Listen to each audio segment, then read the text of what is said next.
All right, curious minds, strap in. We're jumping headfirst into what's been an absolutely wild week in AI. Definitely wild. The sheer amount of new tools, breakthroughs, and frankly, mind-bending news hitting us has been truly staggering. It's hard to keep up sometimes. It really is. So our mission today is to cut through all that noise for you. We've gone through a stack of sources, everything from dense research papers to big industry announcements and, lively community discussions. And we're here to pull out the most important nuggets of knowledge and insight.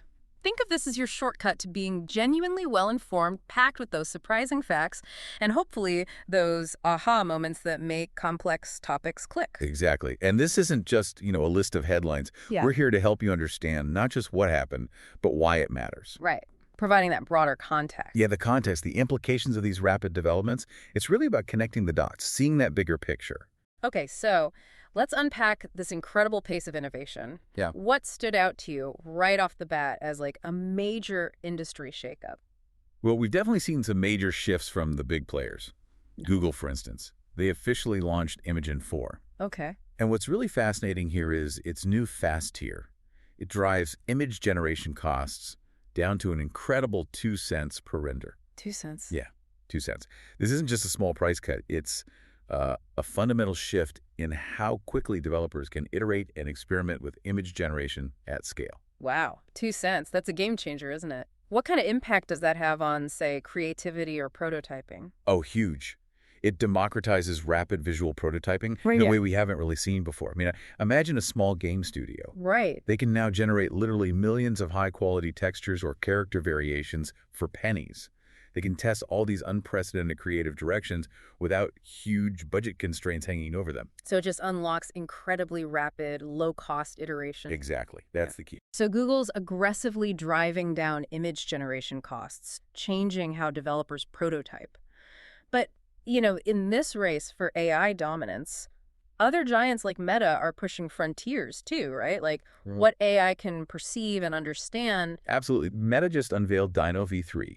This is a cutting-edge, self-supervised vision model. Self-supervised, meaning it learns without labels. Precisely. Think of self-supervised as the AI learning from data without needing explicit human-labeled examples, which is a massive game changer for efficiency. Okay. And this model produces incredibly detailed visual information, we call them dense features, that are fantastic for understanding complex scenes, tracking objects, even mapping 3D environments. And the best part. Well, the best part is it comes with a permissive license and instant hugging face support. Oh, nice. Meaning developers can easily integrate it into their projects. The real power here is that it can enhance everything from detection to video tracking, even when you use its frozen backbone. Frozen backbone, so you plug it into existing systems. Kind of, yeah. Essentially plugging it into existing AI systems without needing to retrain them from scratch.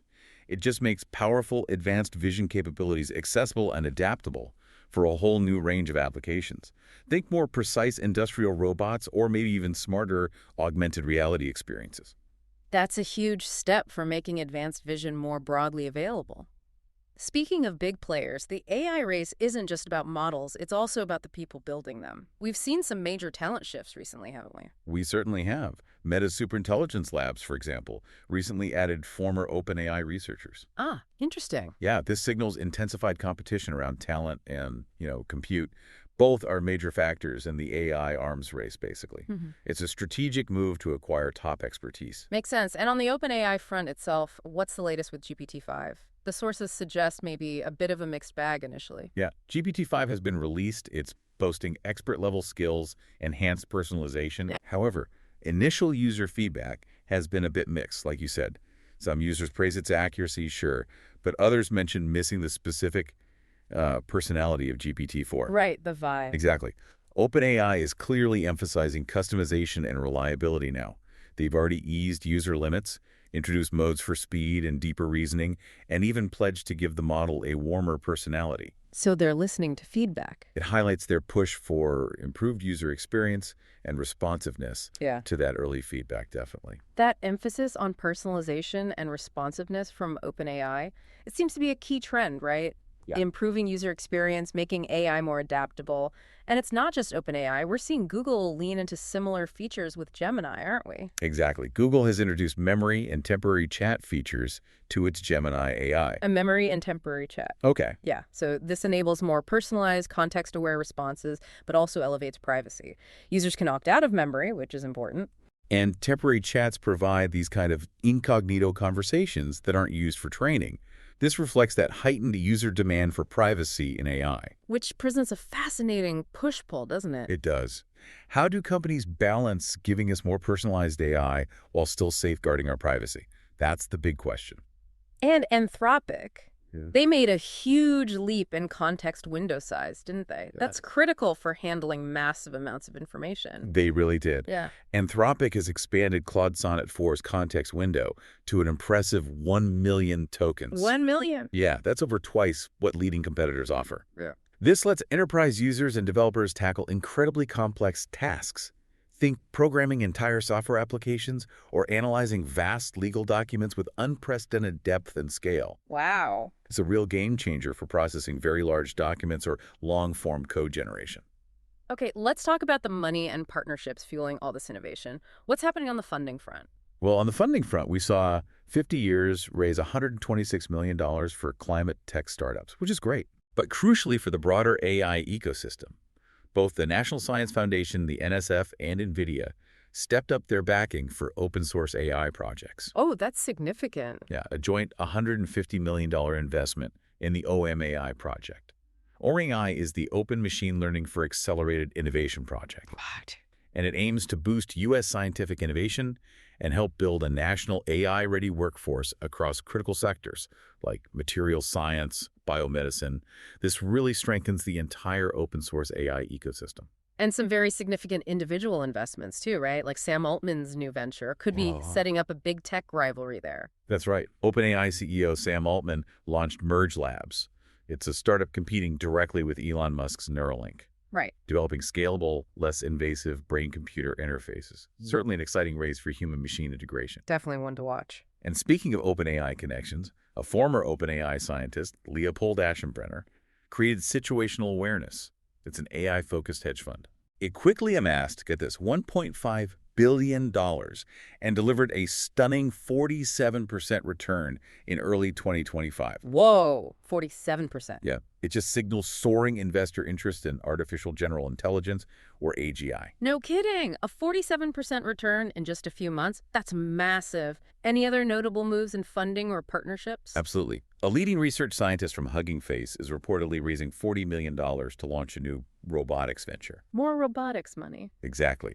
Highlighting booming investment in AI-driven automation. And in a major cloud partnership, Oracle and Google Cloud have joined forces. Oracle and Google, interesting combo. Yeah, they're integrating Google's Gemini AI models into Oracle's cloud platform. This gives businesses direct access to advanced AI for data analysis, productivity. It boosts both companies' market positions and should really accelerate enterprise adoption of AI-powered cloud solutions, a strategic alliance for enterprise AI. Okay, let's turn to the practical side then. What new tools are builders and enterprises getting their hands on? Things that make their daily work easier or, more powerful. Yeah, a whole wave of practical tooling has arrived to help builders. For specialized development, for instance, qqWen launched. qqWen? Yeah, it's a fully open source suite for pre-training, supervised fine-tuning, and reinforcement learning, but it's tailored to a niche financial programming language. Comes complete with datasets and code. Ah, so super specific. Exactly. It shows how AI tooling is getting incredibly specialized to serve very specific industry needs, going beyond just the general purpose models. And for monitoring the intense performance demands of training these huge models, that's got to be tricky. It is. So ibtop debuted. It helps visualize Infiniband traffic during multi-node training. Infiniband, that's the fast connection stuff. Yeah, super fast connection technology often used in AI data centers. This tool gives you HTOP-style monitoring. More features are coming. It's crucial for optimizing those large-scale AI training environments, making sure they run efficiently, don't bottleneck. Makes sense. Now, Perplexity is making moves in the enterprise space too, it seems, focusing on privacy. Indeed. Perplexity's Comet for Enterprise rolled out. It's a privacy and compliance-focused AI browsing experience with integrated answers designed for teams. So addressing that key business concern. Correctly. Addresses data security, regulatory adherence, Separately, Parallel also introduced an API for deep web research. They claim it outperforms leading models and even humans on comprehensive information gathering. So, a new level of research capability, potentially. Interesting. Reliability and safety are obviously huge concerns for AI deployment. What's new there? Guardrails AI released Snowglobe. It's a simulation environment designed specifically to rigorously test models before deployment. Like a test bed. Exactly. It addresses reliability and safety gaps. It's a critical step for developing trustworthy AI because it lets developers identify and mitigate risks proactively, before models hit the real world. That seems vital. And for those of us who aren't coders, what's making app creation easier? Is it really getting democratized? It seems like it. Vibe Code, which is backed by Reddit's Alexis Ohanian, raised $9.4 million to expand its AI-powered app builder. Vibe code. Okay. It apparently lets anyone vibe code their term and launch iPhone apps without programming experience. Wow. Yeah, it reflects the rise of these no-code tools that are genuinely democratizing tech creation, making app development accessible to a much broader audience. That's amazing.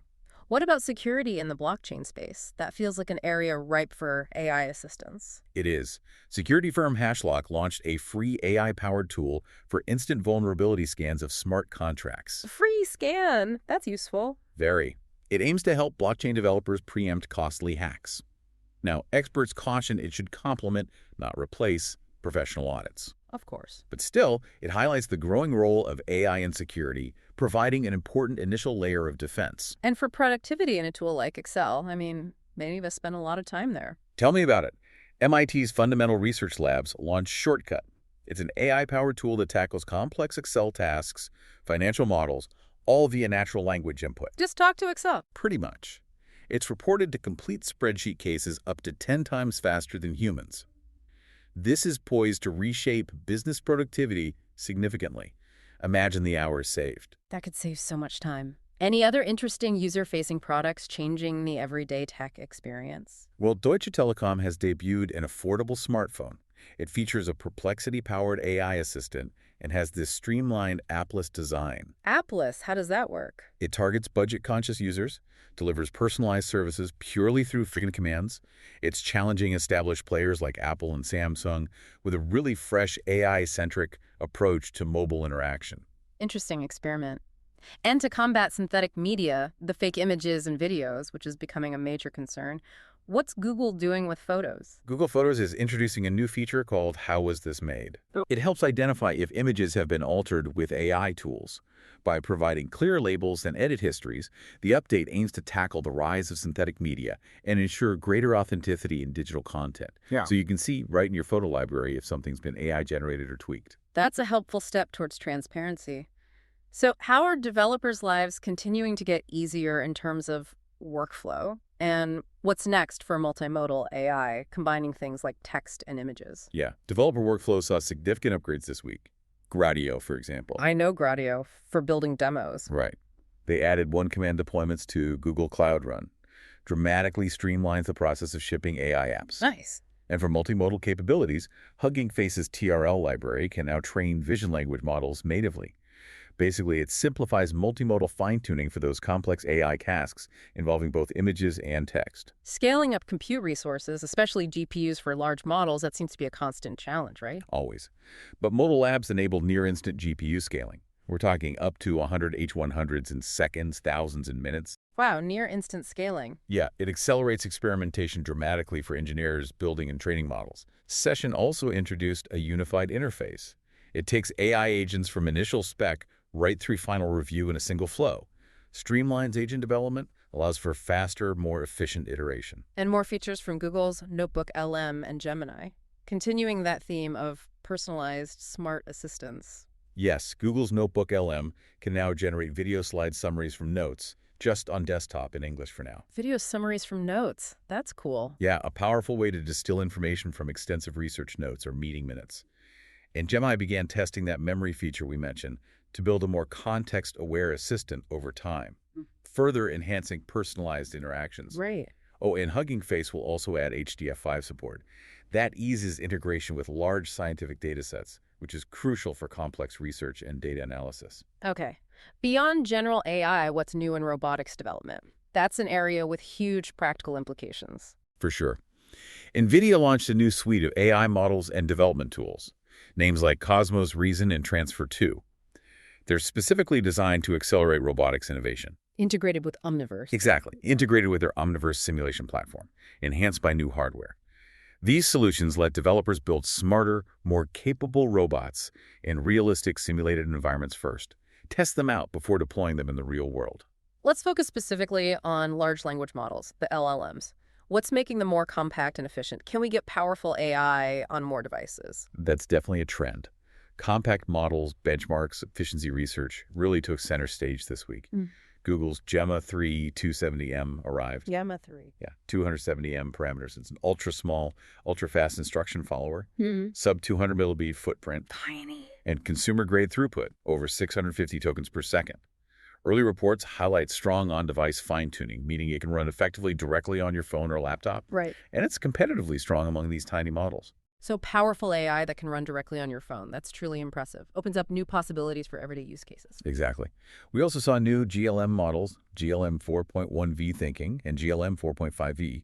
They shipped with a detailed technical report, advancing multimodal reasoning and performance even further. Okay. And for evaluation, which is critical, DetailBench introduced a targeted system for catching subtle errors in models without needing explicit cues, vital for improving model reliability and trustworthiness. What's the latest on token efficiency? Like how much bang for your buck are you getting from an AI model? Good question. Token efficiency studies currently place OpenAI in the lead, but Anthropic is closing in, while others like xAI, qqWen, and DeepSeek seem to lag overall. Interestingly, DeepSeek R1 uniquely solved all logic puzzle sets they tested it on, so it highlights the varied strengths of different models. Right, not just one metric tells the whole story. Exactly. And what's truly fascinating here, maybe even more impactful, is an embedding model breakthrough. It promises up to 200x lower vector database costs. 200x lower cost. Yeah, while apparently outperforming OpenAI and Cohere, this points to major infrastructure savings for anyone working with these models. Could make large-scale AI deployment much more affordable. Wow. Okay, this leads us nicely into how AI is impacting the real world and, some of the broader societal considerations. Let's start with healthcare, where AI is making huge promises. It is, and it's such a critical area. But there are warnings, too. Recent studies suggest that over-reliance on AI cancer diagnostic tools might inadvertently erode medical professionals' own diagnostic skills. Oh, really? How so? Well, some evidence showed reduced human detection rates after AI adoption. It raises a crucial question about how we ensure AI enhances, rather than diminishes, critical human expertise in healthcare. That's a serious concern, finding that balance. It is. On the positive side, though, an Estonian medtech firm, Better Medicine, secured $7 million to expand its AI-powered cancer diagnostic tools. They have high-accuracy kidney cancer detection and plans for FDA clearance, hoping to address global radiology shortages. So potential benefits and potential downsides to navigate carefully.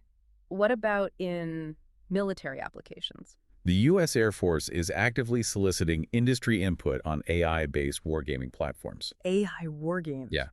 The goal is to improve training in high-stress conflict scenarios. They're aiming for adaptive, data-driven exercises that enhance military readiness and resilience. Basically, using AI to simulate and learn from complex strategic situations. And in the economy, Google's expanding its AI-powered flight deals, but that's drawing some scrutiny, isn't it? Yes. Google's new AI-driven flight deals lets users search flights using natural language. Find me a cheap flight to Hawaii next month. Delivers personalized, cost-saving recommendations. Sounds useful. It does. But the move comes as regulators continue to examine Google's dominance in travel search and its potential impact on competitors. It's part of that ongoing debate about market power and fair competition in the digital sphere. Right, the antitrust angle. And Google is also using AI to fight fraud, right? Showing a more positive use case. Absolutely. Google has deployed new AI models to dramatically reduce fraudulent online ad activity. They say it's cutting fake, invalid traffic by 40%. 40%? That's significant. Yeah, helps protect advertisers and publishers from big financial losses in the digital ad industry. However, on the flip side... There's always a flip side. Isn't there just? Nepal police are warning of a fraudulent NEPS AI stock trading app. It's already led to major financial losses by granting scammers access to users' devices and bank accounts. Whew. It really highlights the dual nature of AI. Its power can be used both for protection and for these sophisticated scams. Those are really stark examples of AI's double-edged sword. Let's pivot to something crucial the sources highlight. Yeah. The persistent challenge of bias in AI, particularly with image generation. What are we seeing there? It's a really important and frankly troubling area.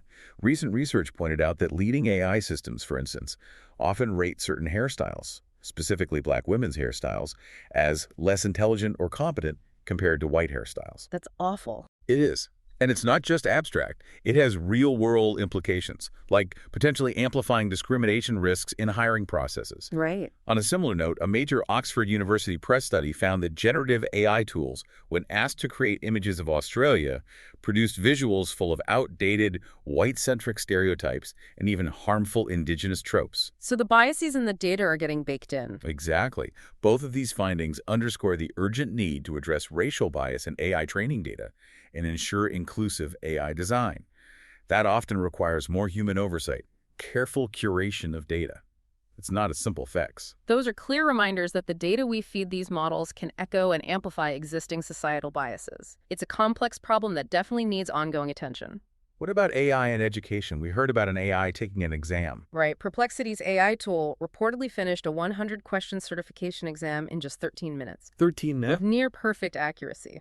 13 minutes for a 100-question certification exam with near perfect accuracy. Wow, I remember pulling all-nighters for those back in the day. What does this even mean for the future of education, when the AI in the back of the class is better than anyone in the front? Well, it's fueling a significant debate, as you can imagine, about AI's risks and benefits in education. It's prompting tech leaders to call for new guidelines, trying to balance innovation with academic integrity. Yeah. This isn't just a technological challenge, is it? It's really a societal one about how we assess knowledge and learning in an AI-augmented world. Definitely. And speaking of threats, how are cyber criminals using AI to up their game? Security firm Barracuda warns they're using generative AI to craft much more sophisticated phishing emails. Harder to spot fakes. Exactly. Yeah. And even embedding malicious prompts targeting AI assistants themselves. This highlights a whole new wave of threats. It means we need advanced AI-aware cybersecurity defenses in businesses. Our defenses have to evolve just as quickly as the threats. It demands constant vigilance and new strategies. You know, we often talk about what AI can do for us, but I've been seeing some research suggesting our interaction with these models might actually be changing us. What's the latest on that front? Potential cognitive impacts. It's fascinating stuff. New EEG research, that's electroencephalography, measuring brain activity. Right. It finds that engaging with large language models, like chatbots, can actually boost users' creativity and analytical thinking. Really? It makes you more creative. Apparently so. This suggests AI interactions can meaningfully shape our cognitive performance and problem-solving approaches. It really leads us to ponder, doesn't it? How will our brains evolve alongside these tools? What new cognitive capacities might emerge as we deepen our interaction with AI? That's a profound thought to consider. Okay, and finally, what are some of the big community discussions and ideas about the future of AI that are bubbling up right now? Well, there's a strong push for authenticity over just paid promotion in this era of AI product type. People want genuine breakthroughs, not just marketing buzz. Hear, hear. Also, multiple voices are arguing that large-scale simulation is essential for building trustworthy AI agents, echoing lessons learned from self-driving car development about rigorously engineering and probing failure modes before deployment. Makes sense. Simulate before you release. Exactly. There's even research exploring the radical possibility of pre-training language models purely with reinforcement learning rather than traditional methods, which could be a paradigm shift if it works. Wow. And here's a forecast that really makes you think. A report from Parallel suggests AIs will soon become the web's primary users. AI's using the web more than humans. Driven by increasingly capable autonomous research systems, imagine AI agents constantly crawling, learning, interacting online. Okay, my head hurts a little. For those looking to dive deeper and get hands-on after hearing all this, what new learning paths and practical showcases are available right now? Good question. LangChain Academy released an in-depth course on building deep research agents that's complemented by broader training on agent design frameworks, context engineering, multi-agent strategies. Lots of agent stuff. Definitely a hot area. There's also an evaluations-focused program helping product managers and engineers rethink AI product quality. And a hybrid certification track offers live support and workshops for hands-on agent building. Practical skills. Yeah. And for the really technical folks, there's a detailed blog sharing lessons from writing Vulkan shaders, those small programs for graphics cards, specifically for LLM inference. Covers common pitfalls, performance tips. And for some fun demonstrations, just showing off what AI can do now. And in turn, leverage Qwen 3 Coder and Cerebras systems to quickly port the classic Diet Coke game to mobile. The Diet Coke game? Seriously? Yeah, demonstrates how modern tooling can dramatically compress build cycles, even for simple, fun applications. Separately, GPT-5 apparently completed a Pokemon Red playthrough in just 6,470 steps. Beat Pokemon Red that And fast. it's already eyeing Pokemon Crystal next. It highlights fast progress in agentic game performance and planning capabilities. These showcases really illustrate the practical gains being made and the diverse, sometimes surprising applications of AI. What an absolutely incredible deep dive into the accelerating world of AI. I mean, from cutting-edge models and innovative tools to these profound ethical questions, and even how our own brains might be adapting. It's clear we're living through a truly transformative period. We really are. We've seen advancements that promise to lower costs, boost productivity, enhance scientific discovery, even improve our health. But simultaneously, we've highlighted critical concerns around bias, job displacement, privacy, and even the fundamental nature of what it means to be a user online. It's definitely a lot to take in, but that's the beauty of these deep dives, right? We try to help you make sense of it all. And that leads us to a crucial question for you, the listener, to maybe consider. If, as that one forecast suggests, AIs will soon become the web's primary users, how do you think that shift will influence the future of information, knowledge, and maybe even our own cognitive abilities, as suggested by that EEG research on AI interactions? What stands out to you as the most profound implication of these rapid changes? Definitely something to ponder as you go about your wink. Thanks so much for joining us for this deep dive. We'll be back with another stack of sources to unpack next time.